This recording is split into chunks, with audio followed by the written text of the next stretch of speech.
자비와 긍휼이 풍성하신 하나님 아버지,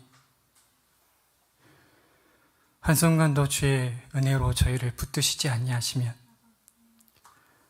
주께서 살라 하신 이 사람의 삶을 온전히 살 수 없기에, 하나님의 언약 백성으로서의 삶을 살 수 없기에 이 시간 주의 은혜를 구하며 이 금요일 저녁 주 앞에 나아왔습니다.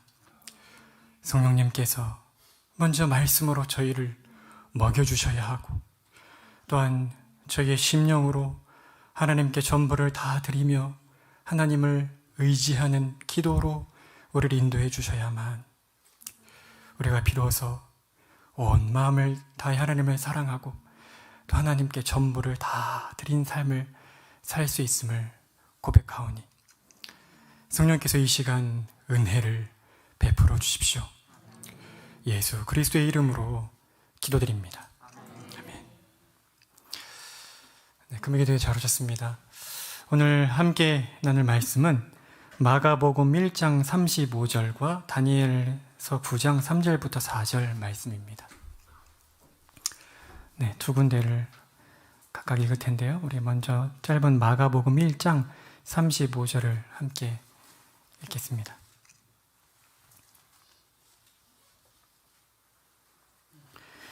새벽 아직도 밝기 전에 예수께서 일어나 나아가 한적한 곳으로 가사 거기서 기도하시더니, 이번에는 다니엘서 9장 3절부터 4절을 함께 읽겠습니다.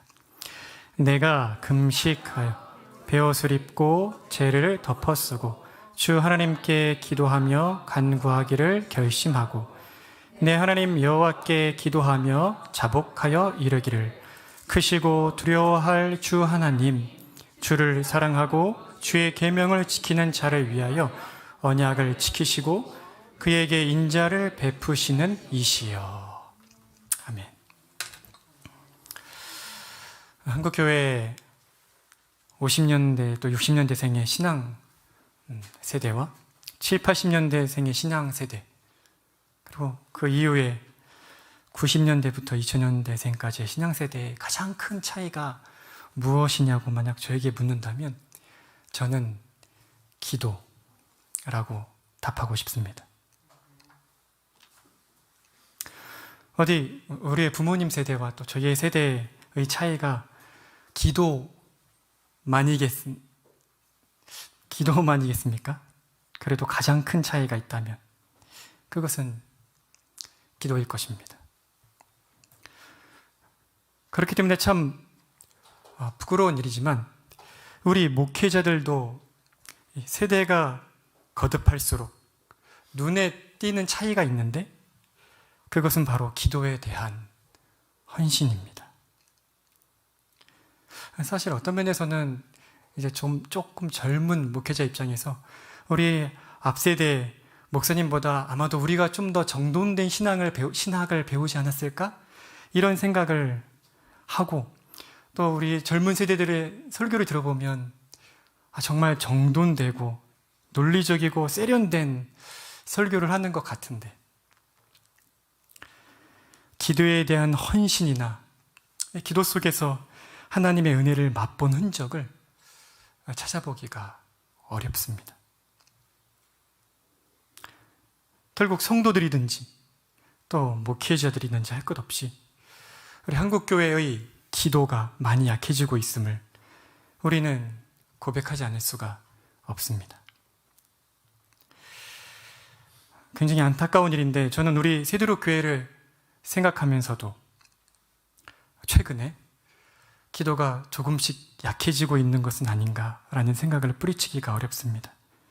제 자신은 말할 것도 없고, 물론 코로나의 여파가 없지는 않겠으나 지금 새벽 기도든지 또 이 금요 기도의 자리든지 이전보다 기도에 헌신된 성도들의 숫자가 점점 줄고 있는 것이 우리의 현실입니다.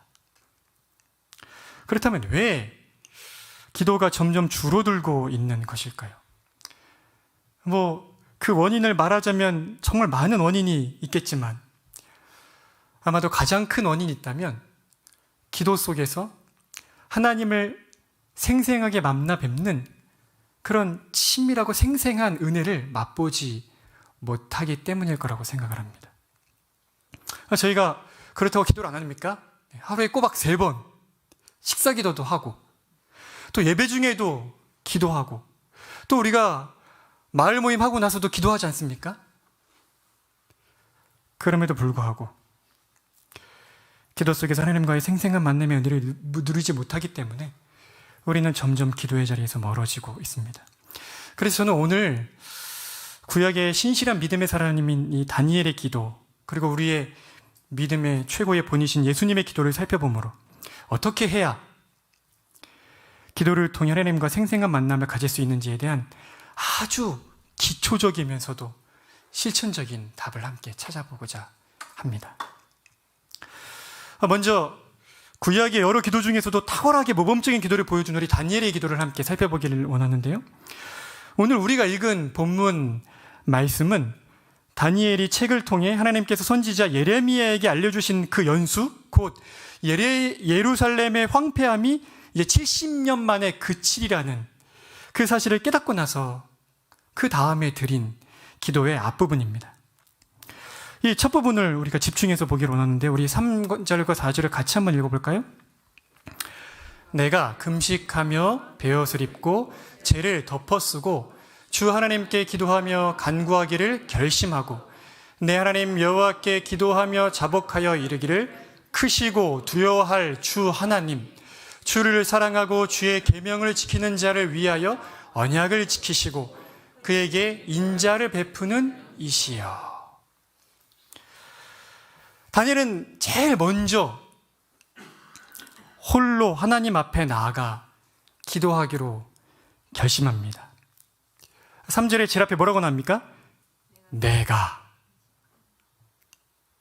결심하고, 그 다음 4절에 내 하나님 여호와께. 그런데 다니엘은 기도를 시작하면서 아주 급한 마음으로 자신의 간구를 막 소원을 쏟아놓지 않습니다. 다니엘은 자신 앞에 계신 분, 지금 내가 뵙는 이 기도의 대상이 되시는 하나님이 어떤 분이신지를 아주 명확하게, 아주 또렷하게 바라보고 인식하며 하나님이 어떤 분이신지를 부릅니다.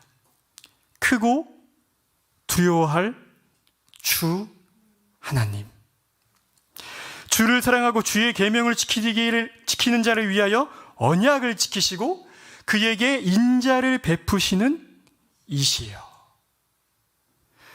자신이 기도를 드리는 대상이신 하나님이 얼마나 크고 높은 분이신지, 얼마나 두려운 분이신지, 또한 그럼에도 불구하고 언약에 신실하셔서 인자를 베푸시는 분이라는 그 사실을, 내가 지금 기도를 드리는 그분이 그런 분이라는 사실을 아주 똑똑하게, 똑바로 응시하고 그 하나님께 기도를 드리고 있습니다.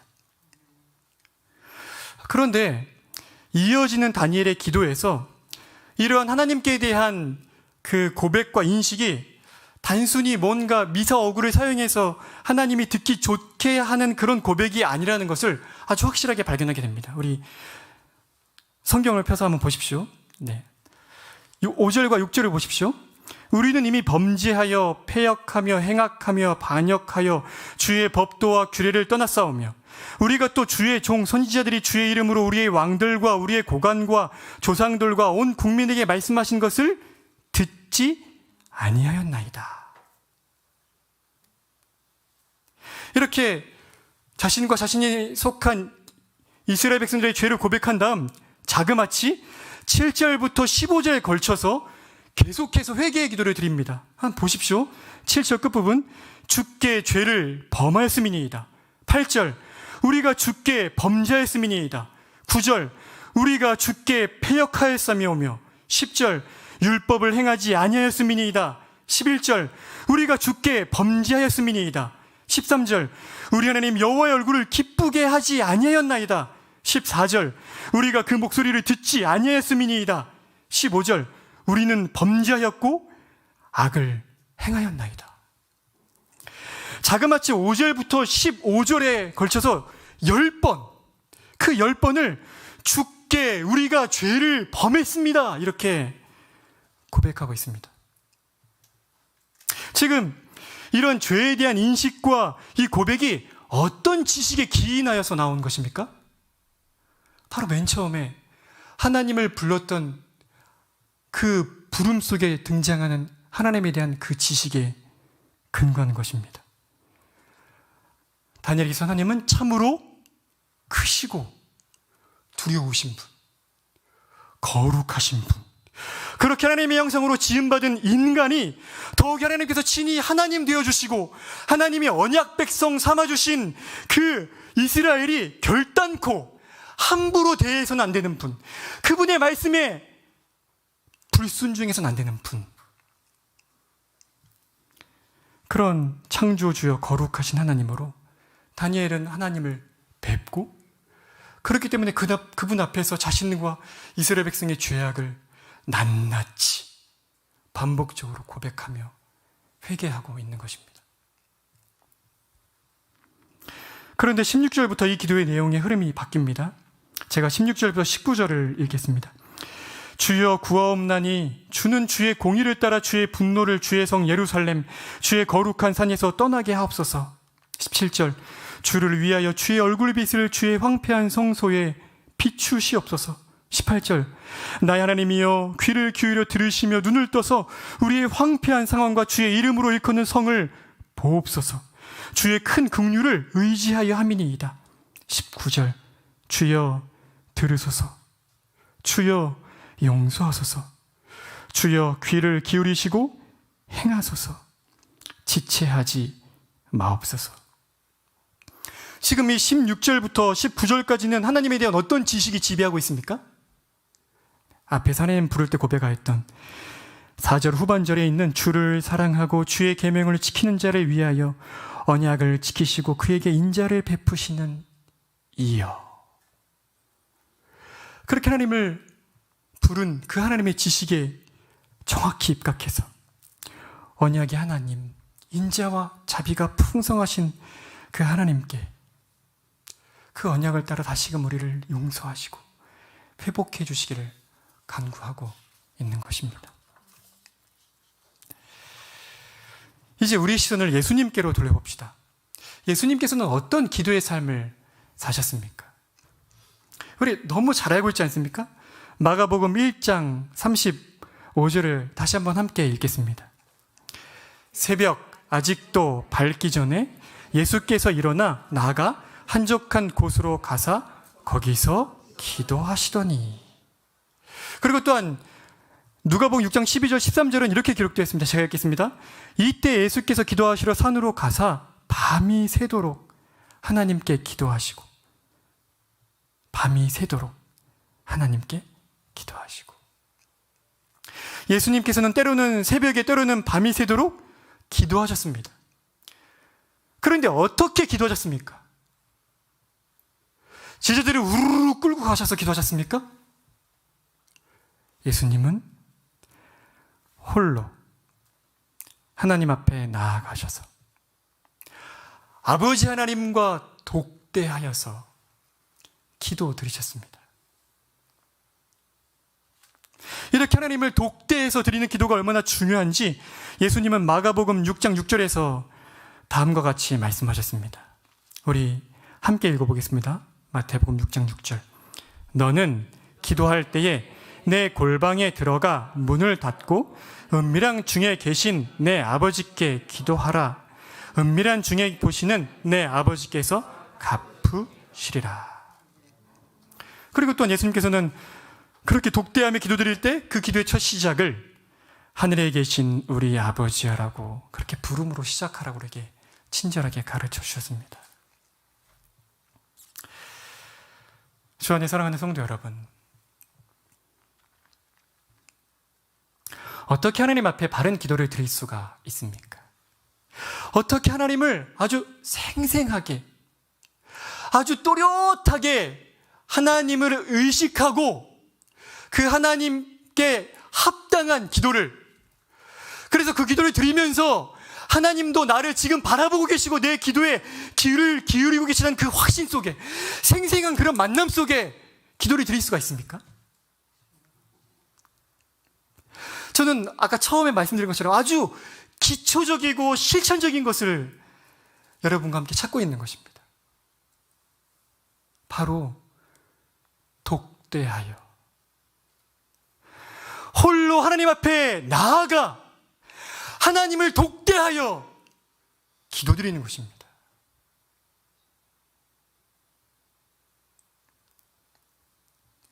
왜 그래야 합니까?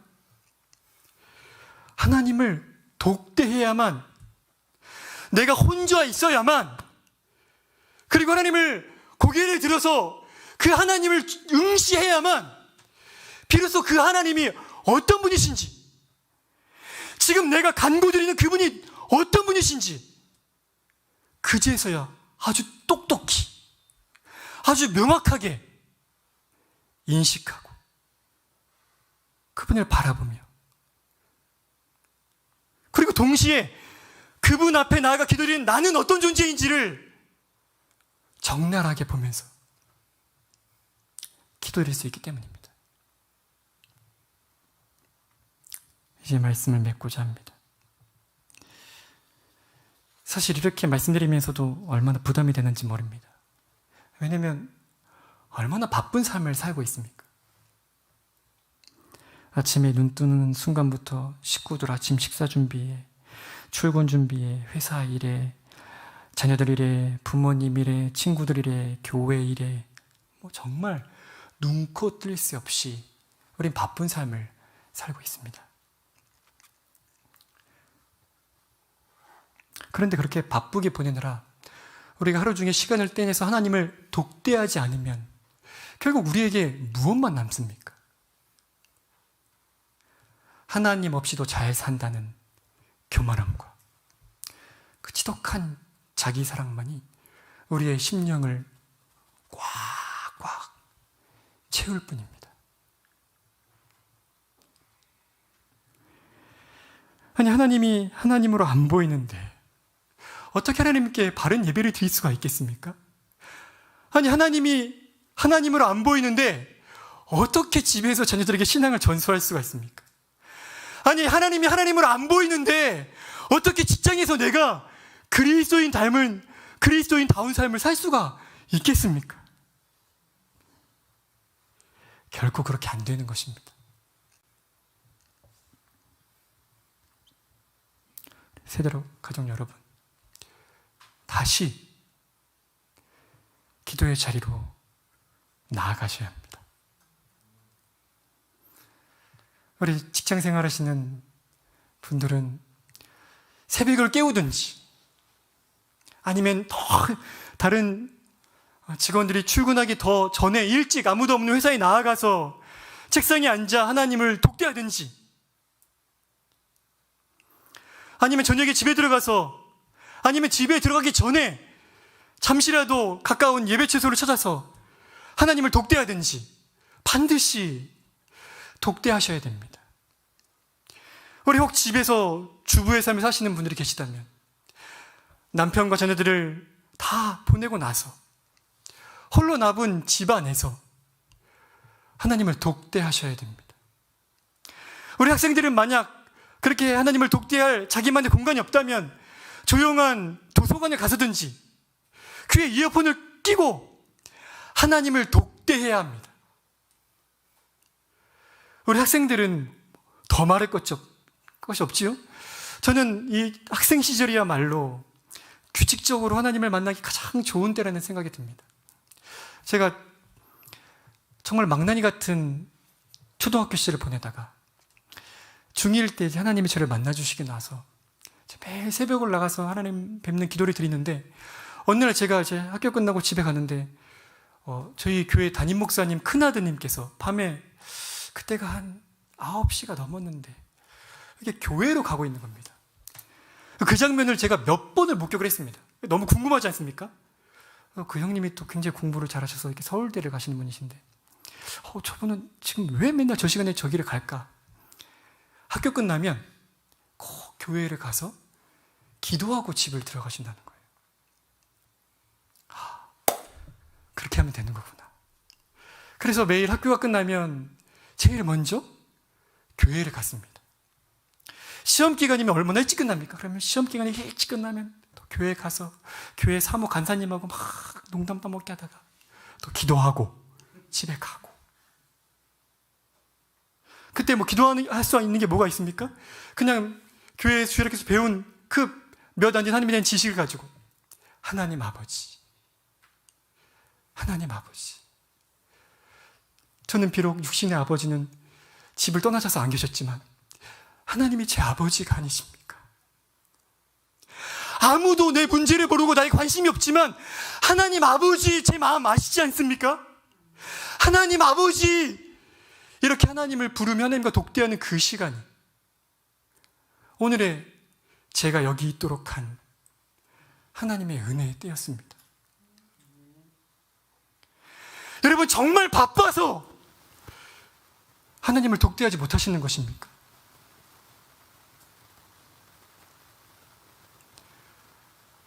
너무 기초적이고 실천적인 답을 여러분과 함께 나눕니다. 여러 핑계가 있겠지만 그 모든 것을 다 내려놓으시고 독대하며 하나님께 나아가 기도하는 그 삶을 다시 시작하시기를 주 안에서 간곡히 부탁을 드립니다. 우리 함께 기도하시겠습니다. 지극히 크고 높으신 하나님, 우리가 직장 생활을 하면서도, 우리가 신앙생활을 하면서도 나에게 참 소중하고 또 내가 존경하는 분을 만날 때 우리는 1대1로 만나서 중요한 것들을 함께 논의하고 조언을 구하고 도움을 요청합니다.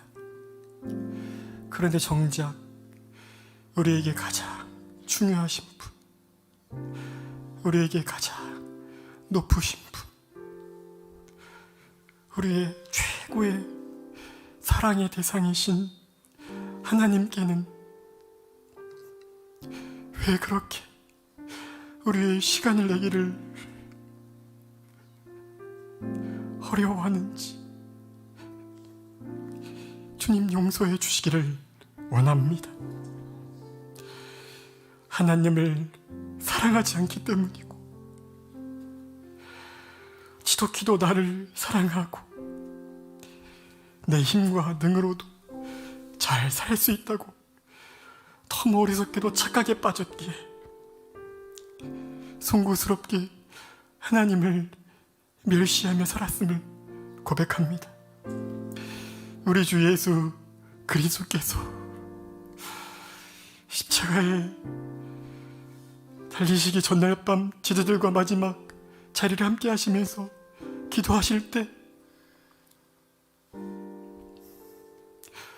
아버지와 내가 하나인 것처럼 저들도 우리와 하나가 되게 해달라고, 아버지 하나님과 저들이 독대하여 교제할 수 있게 하기 위하여 제가 십자가를 진다고 그렇게 아버지 앞에 말씀하신 예수님, 그 예수님께서 그렇게 기도드리실 때 그 피값을 치루심을 말미암아 우리가 하나님께 나아가 하나님께 사랑한다 고백하고 하나님의 사랑받는 그 모습을 기대하셨을 터인데, 하나님, 저희가 그렇게 하지 아니했음을 고백합니다. 용서해 주시기를 원합니다. 우리의 높아진 마음을 낮추어 주시기를 원하고, 우리의 지독한 자기 사랑을 용서해 주시기를 원하고, 우리 주 예수 그리스도께서 십자가에 쏘신 그 피의 능력으로서만 우리의 처절하게 더러운 심령이 정결하게 되어 우리의 이 고결한 마음을 다른 것이 아니라 오직 드리기 합당하신 하나님께만 드릴 수 있음을 고백하오니, 그 속죄의 공로의 효과를 이 시간 성령께서 그 피의 능력을 저희의 심령에 더입혀 주시기를 원합니다. 우리의 심령을 정결케 해주시기를 원합니다.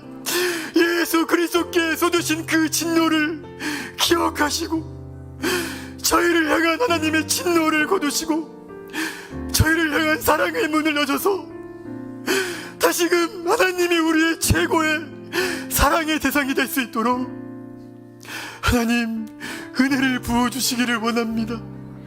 하나님, 이 일을 위하여 우리에게 예배가 필요합니다. 하나님, 우리에게 예배 시간에 우리를 만나시겠다 하나님 그렇게 약속하여 주셔서 제가 매주마다 꼬박꼬박 예배에 나갑니다. 하나님이 우리를 만나주지 아니하시면, 하나님의 예배 가운데 우리에게 말씀으로 가까이 와주지 아니하시면, 우리가 뭘 잘못하고 있는지, 우리 죄가 무엇인지 가르쳐주지 아니하시면, 하나님 우리가 어떻게 한 주 동안 하나님의 자녀답게 살 수 있겠습니까? 하나님, 저희를 불쌍히 여기시고 우리에게 세우신 우리 리더양에게 말씀을 부어주시고 그 입술에 선포되는 말씀을 통해 저희들을 부디 먹여주시기를 원합니다. 하나님, 저희의 굶주림을 하나님 배부름으로 채워주시기를 원합니다. 그래서 하나님, 우리 한 주가 하나님 나라의 백성다운 삶을 살 수 있는 힘을 매 주일마다 공급받을 수 있도록 하나님 은혜를 베풀어 주시기를 원합니다. 특별히 하나님, 이번 주일은 멘토 주일입니다. 하나님, 우리가 능력 있어서 멘토로 섬기는 것이 아닙니다. 주의 성령께서 하나님 은혜를 주셔야만, 머리이신 예수님께서 우리 멘티들을 향한 그 뜨거운 사랑을 우리 멘토들의 심령에 진실로 부어주셔야만, 그때만 우리는 사랑할 수 있습니다. 그때만 대신 울어줄 수 있습니다. 하나님, 그런 멘토들 될 수 있도록 이번 주일에 우리 멘토들에게 넘치는 은혜를 부어주시기를 원합니다.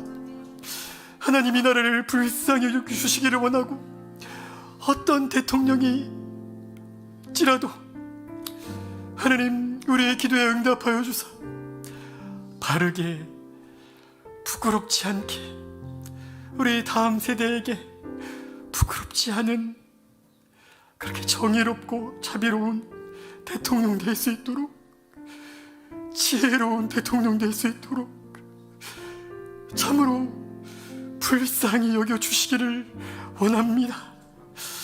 하나님, 무엇보다 우리 우크라이나를 기억하여 주시고, 왕이신 주께 전쟁이 달려있음을 고백하오니 악한 도모가 패하게 하여 주시고, 주님이 가장 선하게 여기시는 그때 이 전쟁을 멈추고 하나님, 우크라이나 성도들이 자유함으로 하나님을 높여 찬양하며 예배드릴 수 있도록 은혜를 베풀어 주시고, 지금 허락하신 이 고난의 때에 많은 사람들을 주의 품으로 불러주시기를 원하고, 이 일을 위해 구별되어 세우신 우리 선교사님들에게 그 어느 때보다 성령 충만한 은혜 베풀어 주시고 지혜를 허락하여 주시기를 원하고, 필요한 물질들을 아낌없이 허락하여 주시기를 원합니다. 하나님, 우리 북한의 성도들을 위하여, 지하 교회를 위해 기도합니다. 굳센 믿음을 허락하여 주시고, 기도할 때 위로하여 주시고,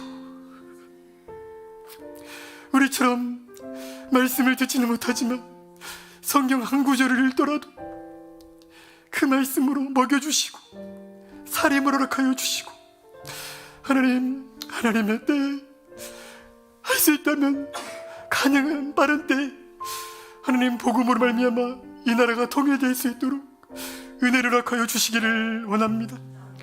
하나님, 우리 공동체 안에 육체적으로 연약하고 또 경제적으로 어렵고 하나님 또 물질적으로 고통 가운데 있는 성도들이 있습니다. 불쌍히 여겨주십시오. 무엇보다 먼저 혹 내가 도울 것은 무엇인지 먼저 가진 자들이 하나님 살필 수 있는 마음을 허락하여 주셔서 입술로만 말하는 거짓된 사랑이 아니라 우리가 서로를 위하여 참으로 나누고 돌보는 진실한 사랑의 공동체가 될 수 있도록 은혜를 베풀어 주십시오. 하나님, 오늘 이후로 하나님 앞에 우리가 독대하는 시간과 장소를 구별하여 드리기를 원합니다. 하나님, 우리에게 결단력과 용기와 사모함을 허락하여 주십시오. 그래서 하나님을 뵙고 그 좋으신 하나님께 사랑한다 고백하는 저희가 될 수 있도록 은혜를 베풀어 주십시오. 이후에 이어지는 개인 기도 시간에 성령께서 인도해 주시기를 간절히 구하며 예수 그리스도의 이름으로 기도드립니다. 아멘.